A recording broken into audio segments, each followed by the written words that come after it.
Welcome to New Perspectives on Integral and Transformational Learning, hosted by Auro University and Sri Aurobindo Integral Life Center in Surat and Fountain Inn, South Carolina. It is a platform for the exploration of new perspectives in integral education, social development, integral yoga topics, and art and culture.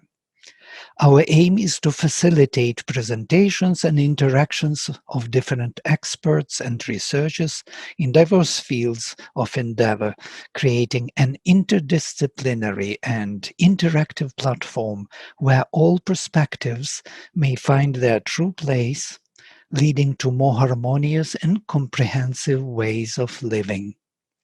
The round table today is about the concept and principles of free progress methods and pedagogy, and their practical and spiritual values in the present world.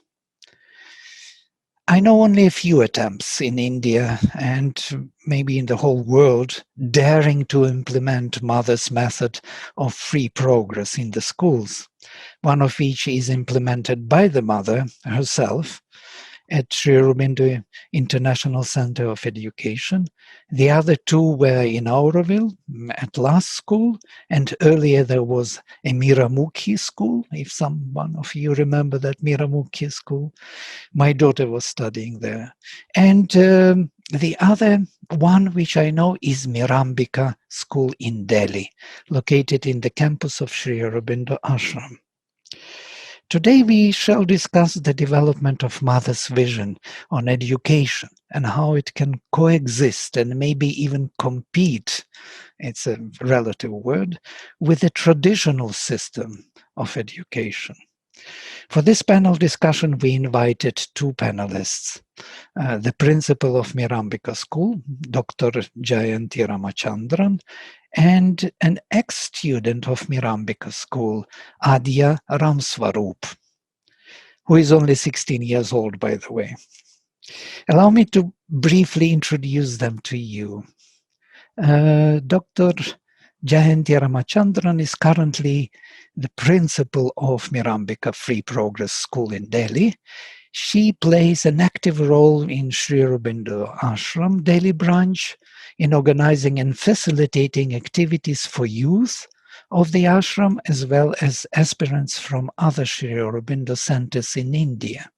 She is also in the organizing team of Oneness, where youths from all over India attend camps centered around integral philosophy.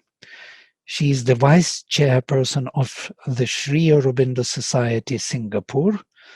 Jayanthy holds a PhD in education from the King's College London. And Aadya Swaroop, whom I mentioned, 16 years old, is an ex-student of Mirambika Free Progress School and is currently studying at Sri Aurobindo International Center of Education, Pondicherry, or simply Ashram School as we call it. She is fond of languages, music, arts, and sports. She likes to progress and grow in every way each day. Before we start our discussion on integral education, I shall we shall watch a short video, which I made an extract from the longer video on Mirambika School. And then we will come to this round table, if you don't mind.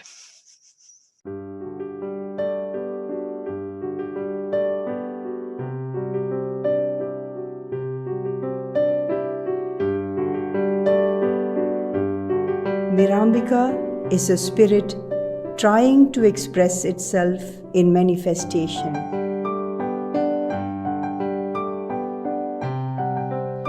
Everyone and everything here who becomes a part of Mirambika, be it the children who give it a natural life and light, and the diyas who have come here on a search mission of another kind, the parents who have come here holding their children's hand only to find something more waiting for them, and the many creatures and plants which have found their natural places here appear to live by a special spirit. और ये shelf लगाया है क्योंकि flowers के साथ थोड़े grass होते हैं तो ये वैसे ग्रास है. The learning environment is such that it allows the emergence of self-initiated and independent learners. अभी मैं लीव कर लूँ तुम्हारे पास. चुप रहो. ये देखो इतने सही तरीके से जल रहा है. पता था. इधर मैं कर लूँ. मेरा हो गया वो. More and more guided by a spirit within, which they progressively become aware of.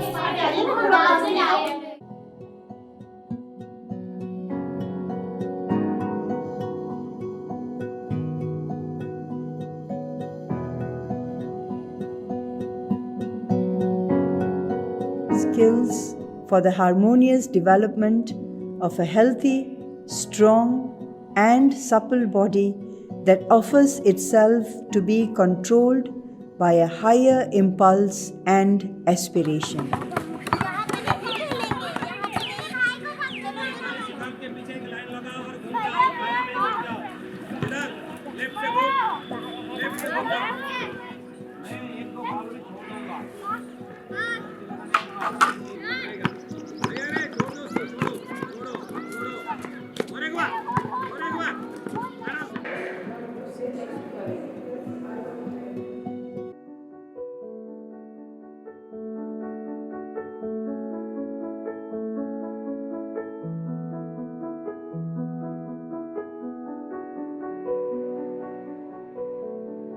The vital is the life force of an individual. It is the creator of all the energy and enthusiasm that we possess and the seat of emotions and passions.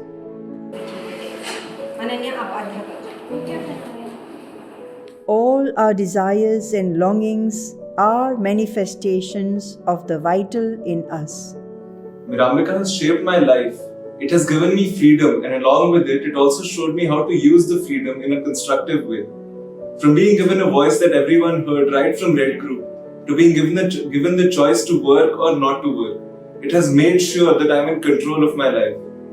With the right guidance at the time, it made me feel in charge of myself since I was 4. So now when I have to take decisions, it comes naturally to me, because I've been treated like an adult since I was 4. The freedom we enjoyed there is unparalleled because with freedom came a sense of responsibility. For me, Mirambika is more than a school that I had gone to.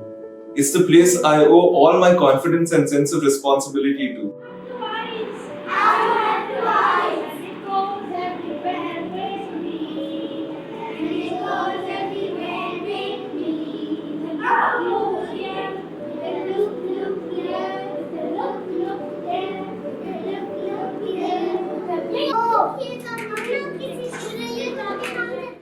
Helicopter एक vehicle होता है जो हवा में उड़ता है और उसके पीछे उसके ऊपर एक घूमने की चीज़ होती है. वो जब घूमती है तो होता है.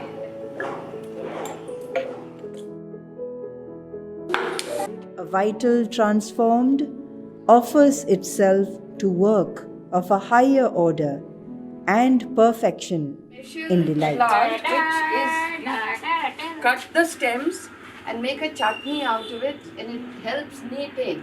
I eat a lot of it, but it doesn't do me no good. So I think there's something the matter with my knee. But this is put it on your knee. No, you're supposed to eat it. Putting it on the knee doesn't seem to do anything. Have you tried? Try it. Huh? Try it and bandage it up. I should try it too. Things.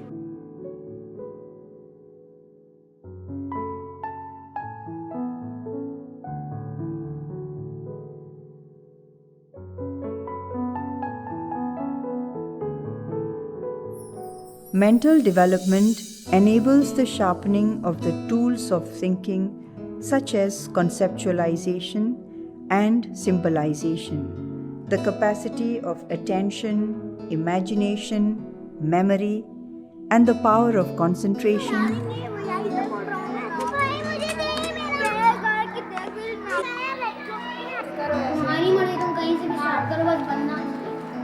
reasoning and logical thinking, observing patterns and designs in our surrounding, and establishing the relationship amongst these are essential aspects of our mental development. It also concerns itself with developing academic skills such as information processing, research, inquiry, original thinking, organization, self-evaluation through project work, language, and numerical development. These days there's a lot of talk about being interdisciplinary and breaking boundaries, and let's look beyond our subjects, let's look to other subjects in science, in social science. But in Mirambika we were doing it all along. We didn't even know.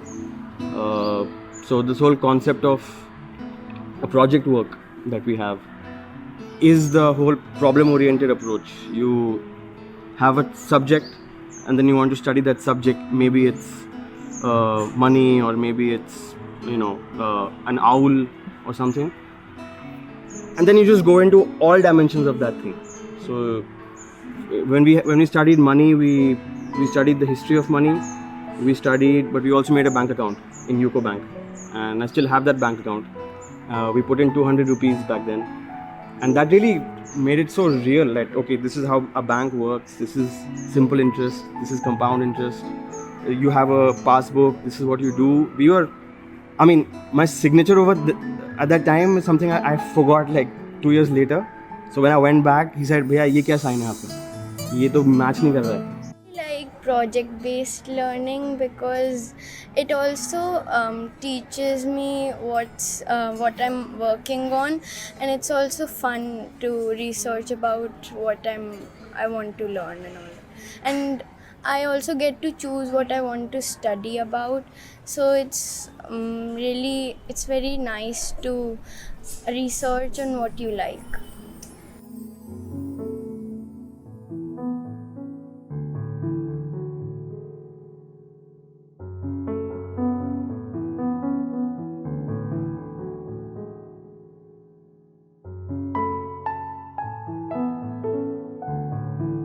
The psychic being is said to be more in the forefront when the beauty of the soul manifests in thought, feelings, and actions.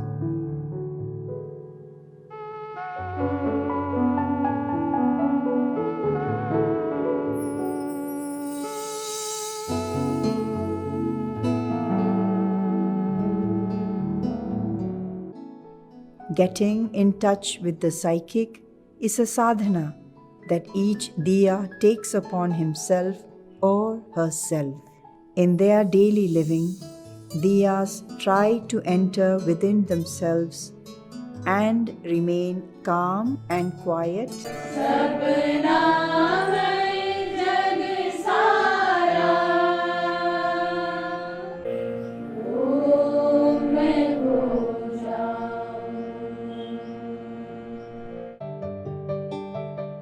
Self-questioning and self-reflection are some of the practices that aid in progressive self-awareness.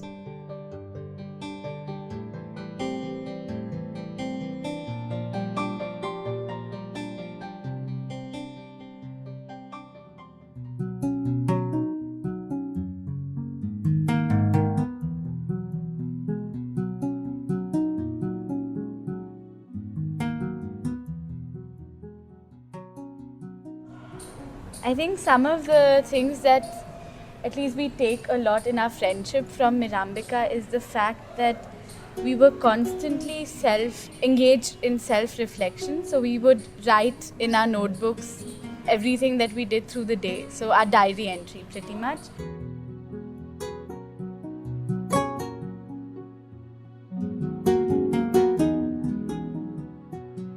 My greatest learning in Mirambika, which I still apply in my daily life, is the concept of holistic living. So by that I mean that in Mirambika the focus was never on one thing, whether it was academics or inner growth or physical education. It was always balancing all these things together.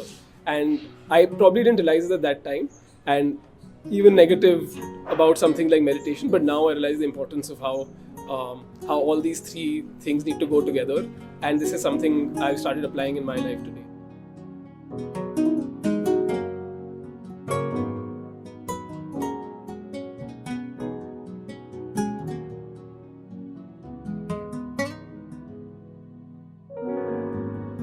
The Aadya-children relationship is very special. We work together as friends and get things done, but at the same time it's not that one could do anything and just get off with it, get away with it. It is about doing something from within, to choose to do something, and then to do it to the best of one's ability. And if one can't, then to sit down, reflect, and then find out why that was not possible. Just as the child is an integral learner in Mirambika, so too is the facilitator of integral education, who must seek her own all-rounded integral self-development.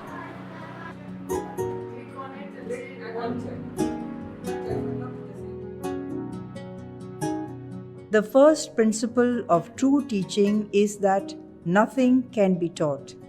The teacher is not an instructor or taskmaster. He is a helper and guide. His business is to suggest and not to impose.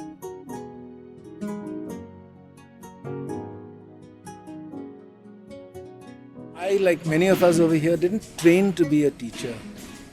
We've studied other things, worked at other things, and then we've come here, at least I have. And one thing I have found is that working with children in as open an environment as Mirambika makes you an honest person. You are happy to confess to your ignorance, to your shortcomings, your failings, because all of us are on a learning path. And the children sense that, and they enjoy it when they are dealing with people who are not perfect, who are fellow travelers in the path of learning.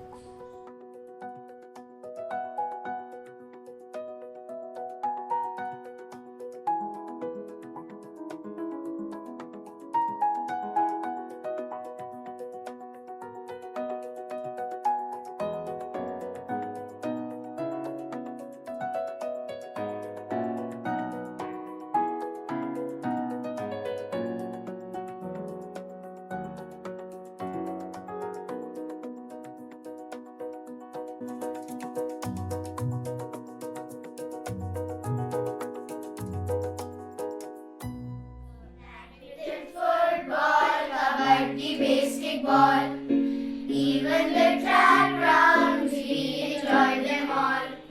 All of the sports days, building pyramids, skills that we mastered, the cycles and the skids. Mirambika and I, our time has flown by.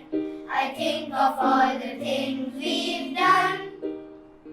The projects and the brands, post offices and banks, those hours in the rain and sun. Mirambika and I, our time has flown by.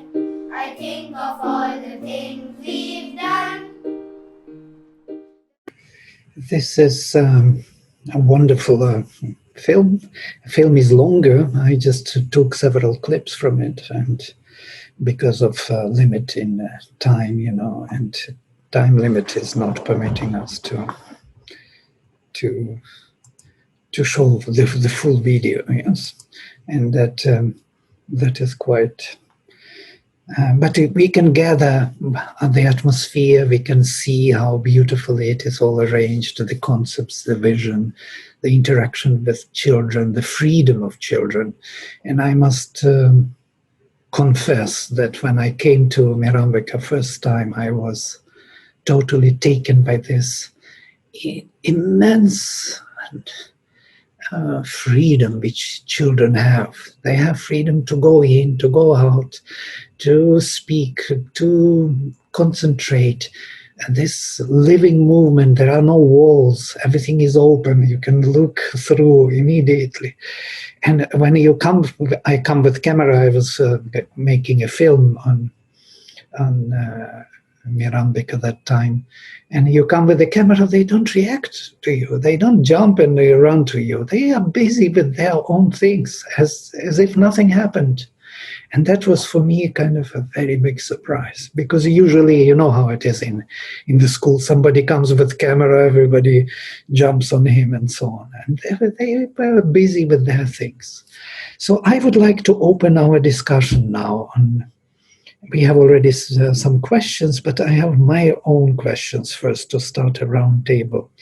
And I would like to ask you, Jayanthy, could you please tell us how Mirambika started, how it was founded, what was the aim, and how it developed to this stage?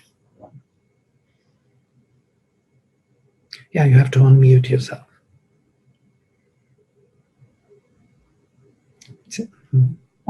Around 1980 then, there was a conference which was held in ashram, and integral schools, there were plenty of integral schools around, particularly in Orissa and neighboring states. And there was this gathering of teachers from these schools, and it so happened that in that gathering, it was voiced, or the main voice that was heard was that we need training to give life to this education.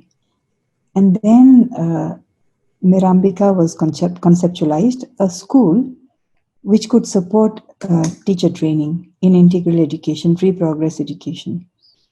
And it started with a small number of children, open spaces, like you said, very tin sheds and stuff like that. Ashram was big, yes, the land is enormous. But it started like that, under trees, in tin sheds, and children were free to run around all over the place. And so we have built it up over the years in this way.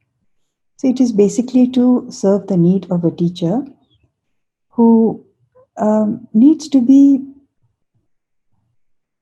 know what this is all about. What is this free progress education all about? What is integral education? And what is my part amongst children? So for that purpose, Mirambika was started. It still remains a place which we aspire that will support education of teachers. You know, when Mother envisioned this concept of integral education in ashram, they started there in 1943, their Center of Education. It was called differently that time. It was just a school, and then it became a university. Then it was renamed into Sri Aurobindo International Center of Education. But when she started, she had a vision of this children growing in the school with and not losing the contact with their inner self. And for that, she wanted to create a society which would kind of take these children in and value them. But there was no such society around. So she created Auroville for that maybe Auroville will become a society of this kind, of this free progress learning, unending education concept. That means school is not the end. School is only the beginning of educational project. So in life, we have to continue to learn more and more. So I wanted to ask you, how do you see or manage this kind of dilemma, the difference between the social structure and the education they receive in Mirambika? Do you have some challenges? Do you have something to say on it, please? Yeah, my point would be that, society is as it is, and for that reason, we have to conceptualize education differently. It is because we have a society which is full of potentials, which can move forward into the future, into another kind of humanity. I think that was the vision of Sri Aurobindo and the Mother, that we will have a humanity which is closer to divinity than it is to the man-animal, and evolution is needed. So I wouldn't worry about a society which is like that. We are all part of the society, but one can be very, very optimistic that the children who leave such schools, such as Pondicherry School now, Mirambika, and the countless integral education centers we have all around, if when these children leave and become part of this larger society, then society changes. I look at it that way, that we are actually, the numbers actually don't matter to us. If one child can go out a real, fully grown adult and who is on his or her way towards his or her own perfection, then whoever is going to gather around this child or this man or woman, some kind of changes will happen. So I think this is it. You're looking from properly Sri Aurobindo's view that actually individuals are changing social order and social structure. It is only through individuals that change may come. Yes, it's very challenging to change, market-oriented society into human-oriented society. It's not so simple, but the work is to be done. So those individuals are to be created. I wanted to say that in Auroville school, also we noticed we had this kind of challenge, and we were thinking how these kids would do in the real world. And what was noticed that they do very well, it seems, even if they don't have certifications, because certifications were not given at the beginning, at least in the last school, and they are accepted by the higher education, and they do excellent, and they find very good jobs, and they are accepted by the society with no problem. So I thought maybe there is some hidden secret, because we are tapping into the future, as it were. We are kind of promoting something which is to come, and not recruiting people for the old social order where they would fit as mechanically to sustain that order. So we are kind of creating revolutionaries in some way, silently. This is a kind of a new idea, revolutionaries, because if consciousness is different and perceives differently the world, that perception is contagious and may change the surroundings and people around them. Do you feel something like this, Aadya, that you are made of different matter, as it were? Yeah, you have to unmute yourself. Yes, different matter as in something unique.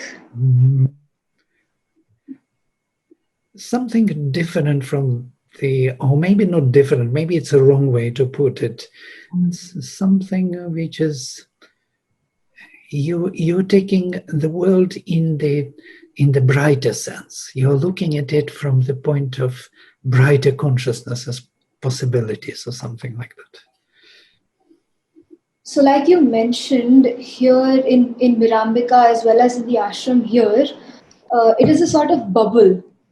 And we are in a very closed environment where we don't have a lot of exposure with what goes in the outside world. And because of that, I think my view of what goes on around me is very different. And I obviously have a very different view, like you said, of everything. And I don't, since this system, this free progress system, has taught me to be very independent and to be very proactive, I don't see myself having any problems going out of this school and facing a very scary world. I feel like I will be prepared in advance. I feel like I'm already preparing for it. I have been preparing for it. Yes. I noticed that in Mirambika, you do many things, like you are learning about the world, how the world functions. You go to the bank, you do this, that. You are not totally kind of in the bubble. You are in your way, in your specific way, or this free progress way, you learn about the world, about its functionality. And so it's a new addition to what Mother envisioned, actually, because of course she created Auroville for that purpose, to interact with the world. But when she started the free progress, thinking about free progress, she was even speaking about taking children away from parents, because parents had such an old, mentality and such an old influence on the kids, and she wanted to preserve their, growth and with contact with their inner being. But then, of course, it was not possible to do that way. So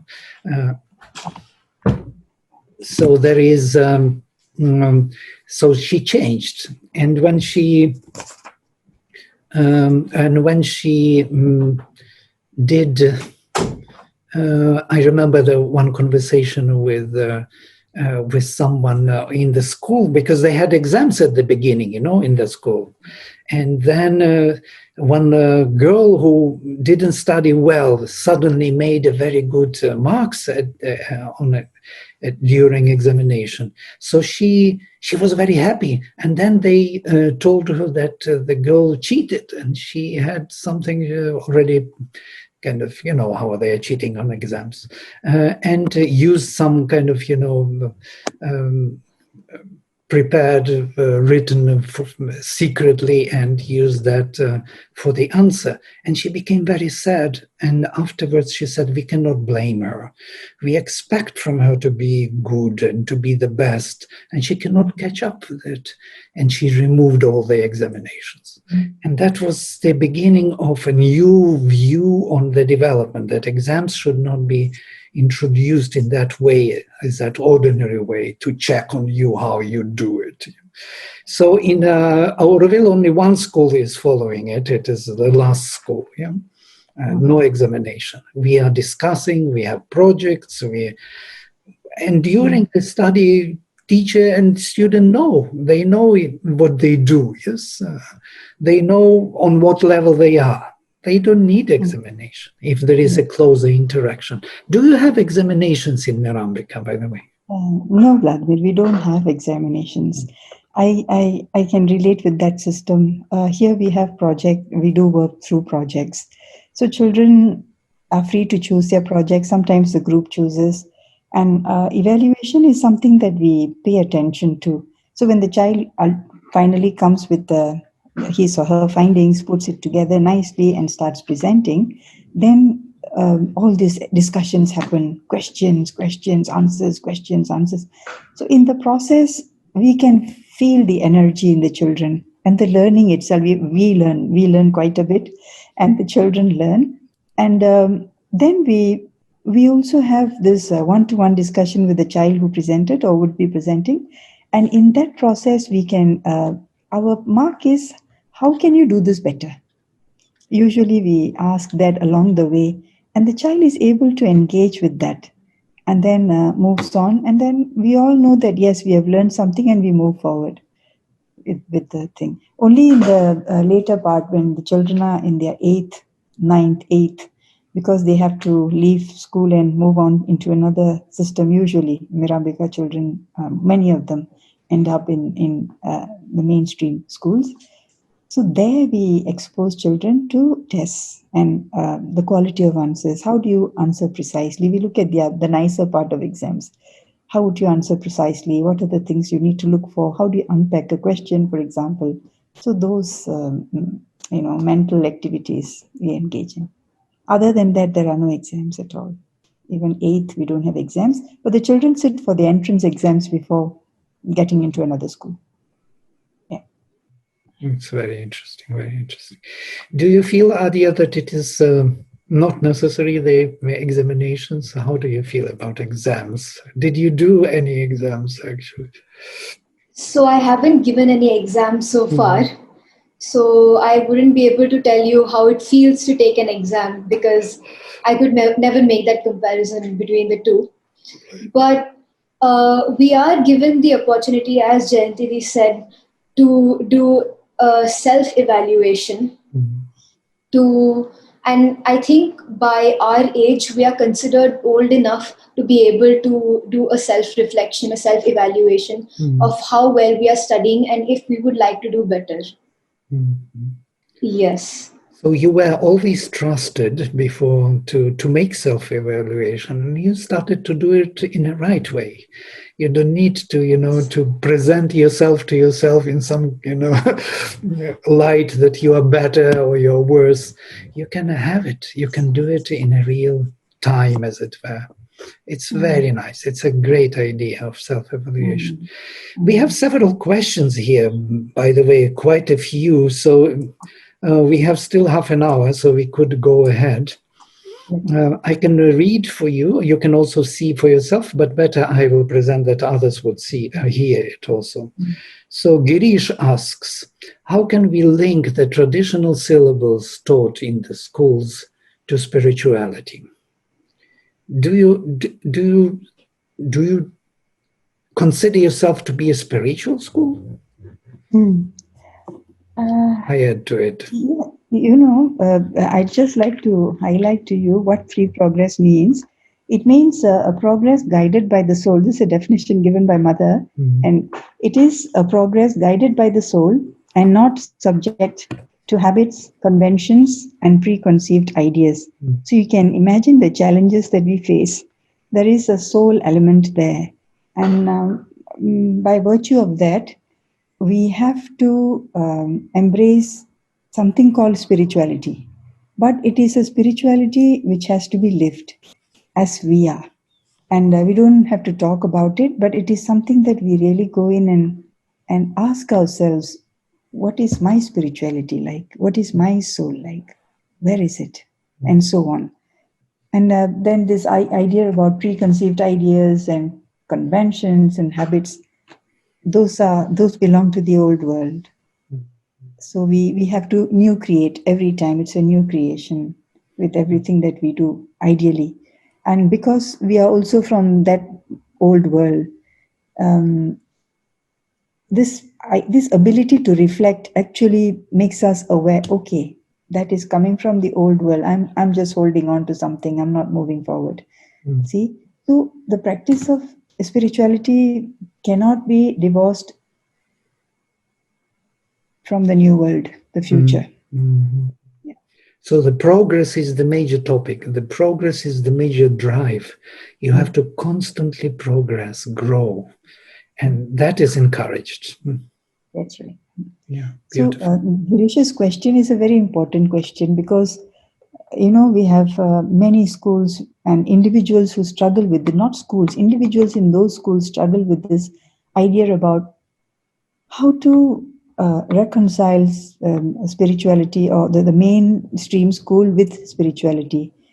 I think my one and only answer would be, you see, we don't have to look for overt practices. We have to carry it in us. If Girish is asking this question, then Girish himself is interested in looking beyond. So Girish will practice it, and he brings it into the so-called environment. This is what I am saying, and he may change things also. But okay, that is from the individual's point of view. You see, it's easier in India. If you talk of spirituality, in India, it rings a bell.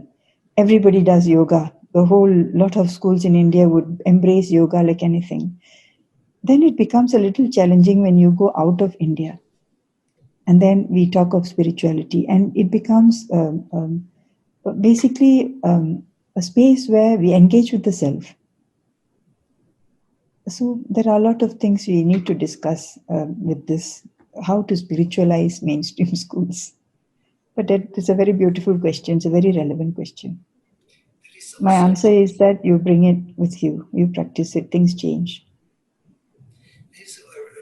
Related question, how integral education is different from holistic, but you answered basically that in a holistic setting, they introduce different kind of activities and different topics and yoga and so on. And And it is not becoming integral. It's not integrated. It's just different activities. Yeah, There is no exactly. one mind, no one concept, no one vision, which is integrating all the parts into the one being.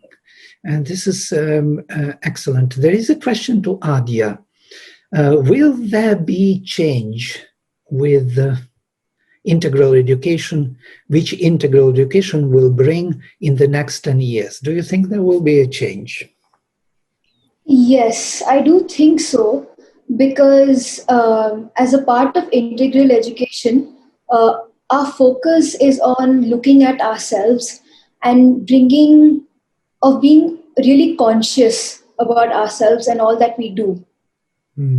And this awareness that we try to bring can only open up many different ways of looking at things. And so this is the change that I see, that I certainly see will take place in 10 years. It is something that will only progress and grow. Yeah. I can sense this in you talking, like when all the parts are harmoniously organized or composed in the being, mental, vital, and physical, they are not fighting anymore. They are working for one purpose, for one reason, for one future, and they are centered around the inner being. The consciousness perceives very differently and acts differently in the world. Yeah. Thank you. It's beautiful. You would like to say something, Jayanthy? No? Yeah, about this change, why it will be a change is because, like what Aadya said, you are living in the now and you look at a particular problem or an issue that you are faced with from the now, as I am and as I am relating with it, as we are all relating with it. So the solution to the problem would be spot on. And it would not have any other paraphernalia which goes this direction, that direction, finally to destruction, as you can see with the climate change and things like that. So therefore, that world will be a beautiful world, because we are trying to we're trying to have, we try to develop into human beings who can take a holistic view of things and think of a solution which will be good for everyone. It encompasses everyone. Therefore, that future will be different. Wonderful. Thank you. There is another question from Michael Brody. And would you give a specific example of a teaching moment that shows or illuminates the meaning of nothing can be taught? He wants to understand most probably how it works if nothing can be taught.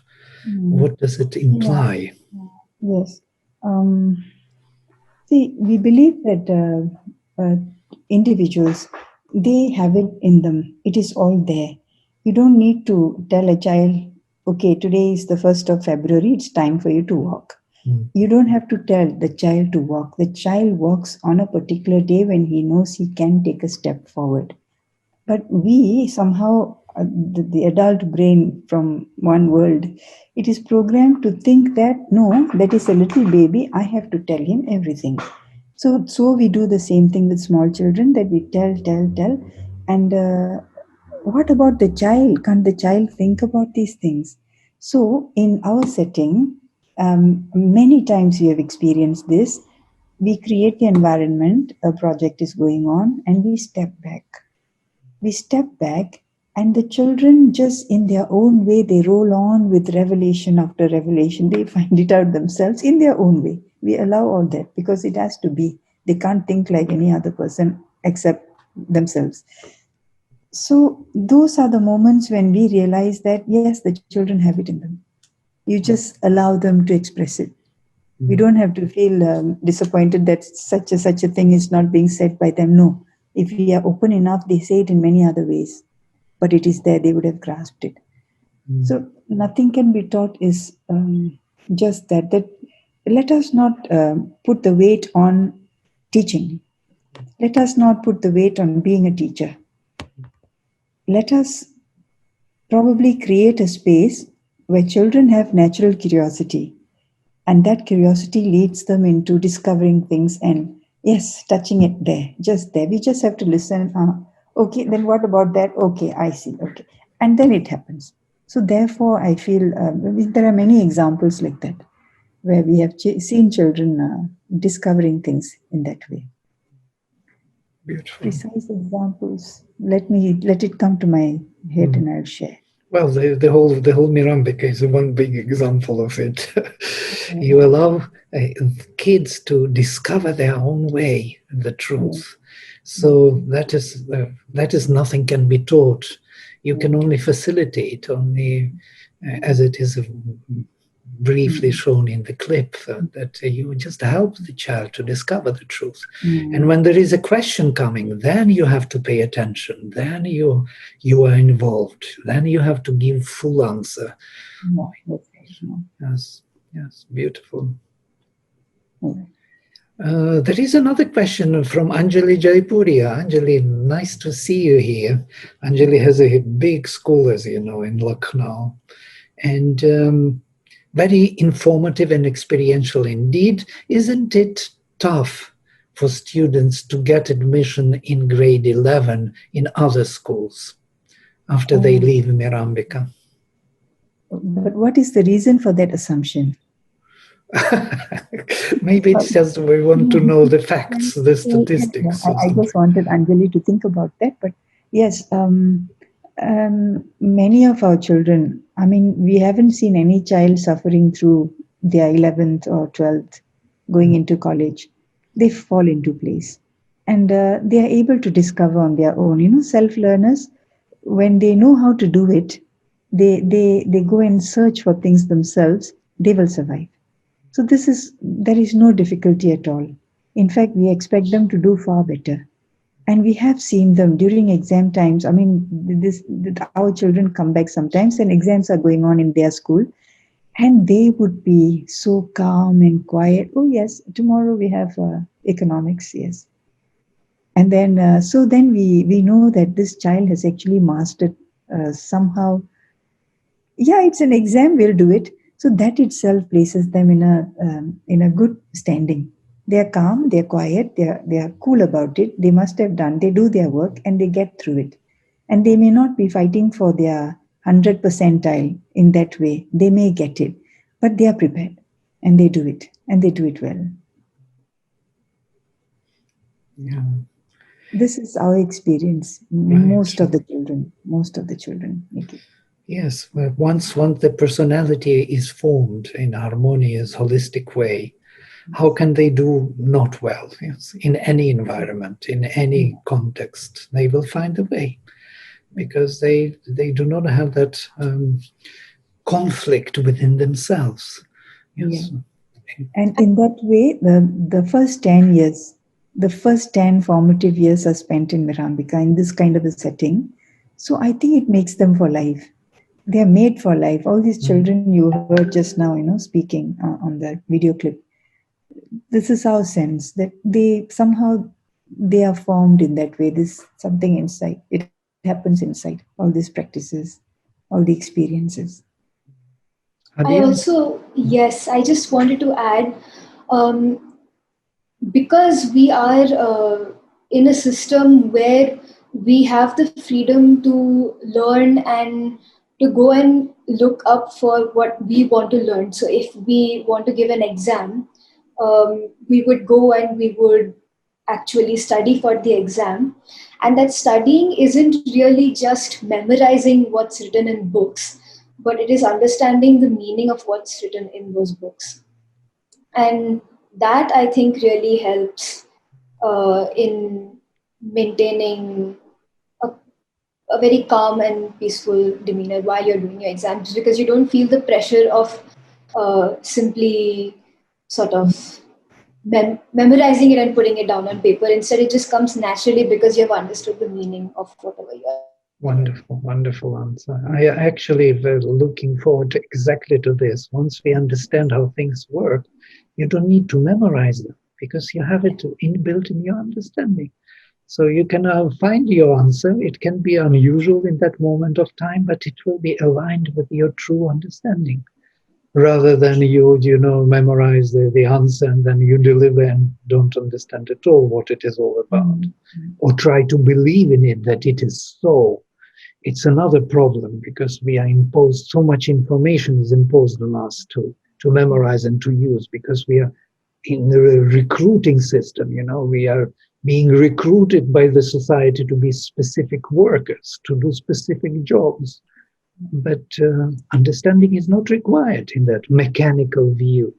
But here is this new view to understand things. And then you have much more resources. You don't need to remember everything. you already inbuilt into yourself. It's beautiful. Thank you, Aadya. This is a very wonderful answer.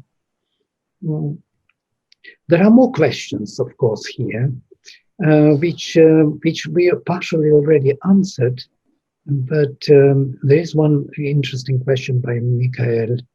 I am teaching a 6-year-old who is so creative, and then she tells me what she wants to do, such as draw to my music, or even asks me to draw with her, and I learn. Is this an example of this? Nothing can be taught. Yes, very much. It is an example of that. Because the child is feeling the freedom to express. Nobody stops it. So you see wonders happening. I think the environment makes her that kind of a child. And she leads you on in her learning journey as well. So that is something, yeah. And you would have seen children drawing beautifully, creating beautiful designs. Nobody would have taught them. You just created an environment where they could sit and create those beautiful designs. Oh, wonderful. There is another question by Dr. Manos Ranjan Devta. Ma'am, can you please suggest how parents can introduce some aspects of integral education to their children, especially when they are studying in general school and facing enormous pressure? Yeah. It will start in the family, with the family. The family has to create a certain kind of environment, which is, in every family it is there, love is there, understanding should be there, freedom for the child must be there. But the parents have to ask themselves one question. Am I going along with what the school is expecting my child to deliver? If not, then if you don't, then your child will be better settled. That parents are not expecting that out of me. Yes, there will be peer pressure and everything, but the family as a unit, if it could give the child the support and help the child to understand that your perfection is with you. You compete with your yesterday. What you produced or delivered yesterday, you make it better today, and therein is your joy. If without saying all these many words, if that practice is there in the family, that is one way you could help this child, and also to help the child to understand what is happening in school. Usually, in this Mirambika kind of system, we look for a seamless transition. That the families, the homes the children are coming from, and they come into school, from school they get into home, that should be a seamless transition. We believe in that because then it prevents a lot of chaos in the child. But yeah, unfortunately, if we have that kind of a dual situation, it can be very problematic, but this can be addressed by the parents, the family itself, which is more interested in looking within and looking for your own perfections and your own strengths and expressing those. Deal with parents before admission of the child? Do you interview the parents? Do you kind of select children for your school? No, we don't. They come in through the ballot. They go through balloting only. Those who are interested ask for the school, and if it's a point system. The nearer the better. So if they qualify with the 100 marks, and if say 50 of them have got 100 marks, Then we call them for a balloting, and out of the 100, we choose 20. Finished. So we always tell ourselves that whoever has to come to Mirambika will come, because the soul has decided. How many DEs do you have teachers in Mirambika, and for how many kids? Our ratio is like, it varies. It may start with 20 or 18 children. And we have, with the younger groups, we have more. We have about 4 would be ideal, 3 to 4. We have Diyas who are looking after children, doing different activities in groups. Then in the older classes, the scenario changes. Children who are more independent, we have 2. And in the very 8th and all, we may have 1 or 2. And it varies in that way. The ratio is like that. We have a smaller number of children, a good number of Diyas, teachers, facilitators, sorry. Yes, there is another question from Harsh, which is, how do you think about a person's perception in order to fight back anything? As it plays a vital role for taking decisions, what kind of trauma stops the process? I'm not totally understanding the question, but maybe you can answer. No, I got to hear it again. Yes, you can even see it also. If you click on the questions and answers, there will be Harsh. How do you think about a person's perception in order to fight back anything, as it plays a vital role for taking decisions? What kind of trauma stops the process? We are not speaking about traumas in this case. I think this is a general question, a live question, probably. I think, I don't know if the person can rewrite that. Okay, please, Harsh, rewrite it in more clear way, because we can't figure out what we have to answer. And Anjali Jaipure again comes to you.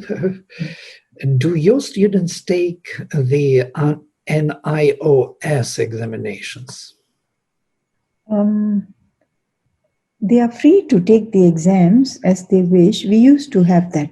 But at this point in time, no, we are not offering, we are not with NIOS, but they used to do that before. Now we stop at the 8th grade, and they move on to other schools to sit for CBSE and IOS, whatever it is. It's their choice. Aadya, would you like Aadya to take exams and iOS? It's not a problem for you, most probably. I really don't know. Yes. It's boring, most probably. From what I've heard, maybe, but I can't really say unless I choose to take the exam. Right. Very, very, very true. There is another interesting question here from Shweta Dhareshwar. How is Mirambika evolving as energy, consciousness in the present scenario of global pandemic? Can you give guidance on how to work on the vital and psychic being of small children when they are totally homebound and connect to teachers for a short time virtually only, online? Yeah, just to let you know, in Mirambika, we can't do that with children. So we work with the parents. So if parents can understand what this is all about, they have to do it at home. They have to live it at home. And then the child gets into that ambit. The environment is created. So we work with the parents really. In other schools, yes, they are calling children over. But I can't imagine so many little children sitting around in front of the computer and the teacher is seeing so many faces, and engagement becomes a problem. So the parents need to engage the children in unique ways. So therefore, you need to work with the parents. The schools may have to work more with the parents and then get it transferred to the children and report back with the progress. And then the interchange between facilitators and parents go on like this. But with older kids, it's possible. Above 10 and above, it's very much possible to communicate with them. online. Yeah. And the vitality and all has to be settled at home. Parents have to settle their own vitality. Usually, now experience it's like that. If parents settle their own vitality and direct it in a certain direction, which creates calm, joyous, happy environment, children fall into place. So this is parent education again. Say free progress education, yes, parents education. So they grow together with the child, definitely. There is a question for Aadya. Having spent 6 months out of school, what would you do differently once school resumes in the way you approach free progress? So, since I am already in the free progress system in Pondicherry here in the ashram, these 6 months have taught me the true meaning of free progress, because this is essentially free progress at home, because we here, so these past 6 months have really given me a chance to take up my own progress in my hands. So I have the option of whiling away my time, or I have the option of spending it wisely. And by spending it wisely, I mean by finding what I like doing, really learning, looking things up by myself. And this is something that I have done. So when I go back to school, I will actually find it quite, I won't say restricting, but since I've had the opportunity to have a lot of time on my hands now, I will find that I have lesser time on my hands in school to be able to really do what I find interesting. And there is a question from Tara Didi.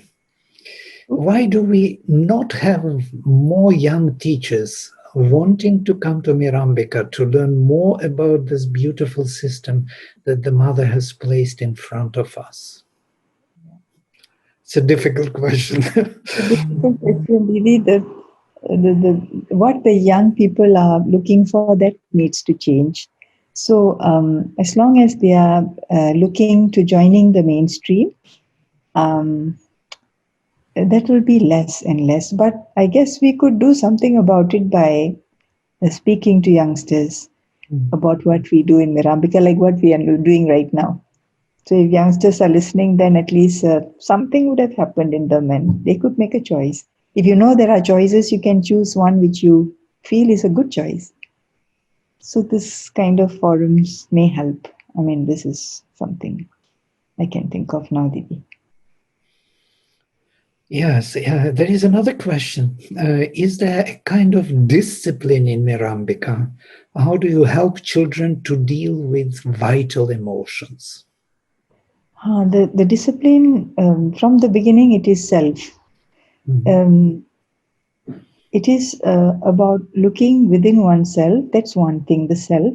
But from the beginning, the children are also nurtured to value friendship. Like we belong to one, we are one. That and we share. From the 3+ rate group onwards, the facilitators, they make it as part of the interaction in the group, that everything here belongs to all of us, we share. So there are children who come in and grab things, and this is teddy bear is mine, it's not yours, and crying and all happens. But it's constantly sitting down, telling the children we are one, we live together, we play together. So that is something which minimizes that kind of situation where you see the children taking out on another negatively. That is one thing. And the other one is self-restraint. And then if anger will be there, they have to express anger, then to use that moment, what happened? And the child will have to say, what happened? The child will say. So in that process, this reflective thing is happening. reflection is happening and the child sort of understands, and finally most of us ask them, did you feel good about it? If there was an outburst or you pushed somebody or something, usually invariably the answer, no, I didn't. Okay, we just leave it at that, and then reconciliation happens. So like this, from day 1 to 10th year it happens. That is, in that way discipline is built in. Another issue is we do have, it's a challenge because children are given the freedom, they do a lot of things that they want to do, and they take their time. So we have issues in that way, that this thing has to be submitted on time, especially the older children. And there is a lot of dallying, oh, yes. So then the discipline bit comes in, again, reflections. What stopped you from taking it up? No, I found this, I was busy with this, I didn't do that. So can you do time management? So like this, we try to manage them. So discipline is not external discipline. Discipline comes from within, and it is sitting on what is it you want for yourself. That sits on that, and that directs their movement forward. So this constant interaction with the children, reflective questions, whether they write or they think or they say it, these reflective practices are there, which are very crucial for discipline. And it has to be always discipline from within. Discipline from within. Do you kind of agree with this, that you are self-driven, self-motivated, you are self-assessing yourself, you're constantly working with yourself and choose what you have to do? So you may fail certain things, and certain things can be put aside and other things could be picked up. It depends on your... But what about completion? To complete, you are obliged to complete something you started. Do you have that kind of... Yeah, we look at the perfection of your presentation. Did you put in effort? Why were you not able to finish that? So if the vital things come in, the children will see that. Oh, okay, I felt lazy. I didn't have the interest anymore. So those things come in also. Remember earlier on in the program, you said that you came in and you saw all the children engaged and nobody bothered about your precious camera that you were carrying around. This is something that whatever you were saying just now, it was that. Because of the interest in wanting to learn, all that is not a problem. So when interest is created, it's also on us to ensure that we consult the child, the learner, in what is happening in the learning environment. So when we consult, it's the child's ownership, it's the child's choice. And usually when the child chooses, the child will put in 100%. In that way, you overcome your disciplinary problems. That is one thing. But the others over and above which arise, reflections and stuff. Very interesting, very interesting. There is a question from the teacher here. I am a teacher in the Netherlands, and I want to understand, if I understand correctly, there isn't a set curriculum. Is there a set curriculum for... No, in Mirambika, the curriculum is not set. It is developed, it's evolved. First, the first interaction is when we first get the children, we get to know the children, we get to look at what are the things you would love to do. So they start writing, and what are the things you would hope to finish in 2 months or by the end of the year. So we get to know them in that process, and then we create a kind of a curriculum, and we put it in order in that way. In the older classes, yes, we want some mastery with numbers. So that bit gets in, that yes, by maybe next year you should have done all these fractions, you should have understood them, like that. So it's quite a flexible curriculum, and there is no hard and fast rule that we have to finish what we have planned. Along the way, we revise it, and we also write down why it couldn't happen, and we pass it on to the next teacher to do it the next year round if that was not completed. Therefore, it is not a set curriculum. Yes, we evolve a curriculum with inputs from the children, from the parents. Parents also have aspirations, so we also ask them, what are the aspirations for your child? Because you know the child also. And then teachers, facilitators' aspirations. So we put all that in a set of goals. And so parents agree with you. They're part of the same creation curriculum for the children. We need them from the younger ages. Their involvement is quite crucial. Older children sort of they wean themselves off from parental interactions for what they do in school. But the younger children, yes, definitely parents. That cooperation, that understanding of what the school is all about, so that it doesn't get marred along the way. It's very precious. Whatever is being built is very precious. It has to be, it's like a little bud, which has to be supported by all the leaves surrounding it, the sepals surrounding it.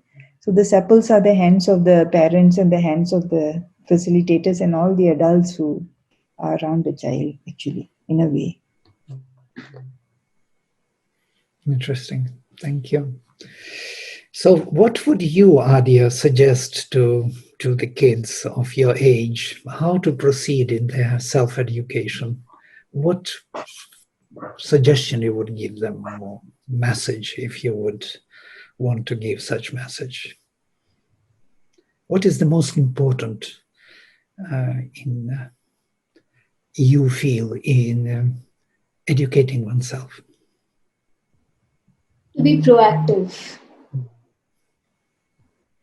That is something which is very important, because it is only by being proactive that you can find your interests, you can find what you enjoy, and that is something which is very important, I feel, at my age.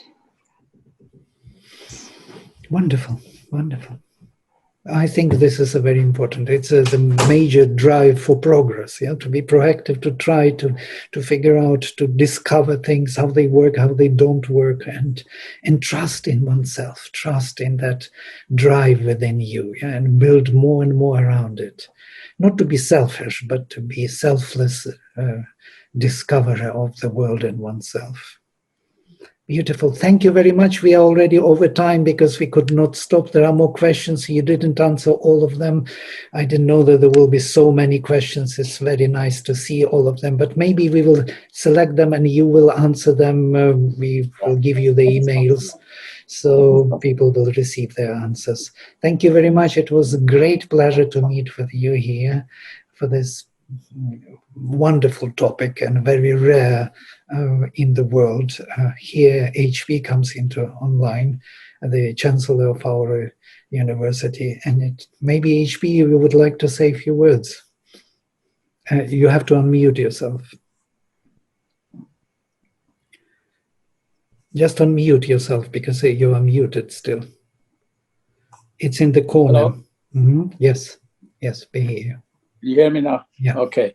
So it's very enlightening to hear the integral education deliverer and the receiver experience the real substance of integral education, because at the end of the day, it's integral education which lives throughout the life, and the student can prepare themselves for the whole life.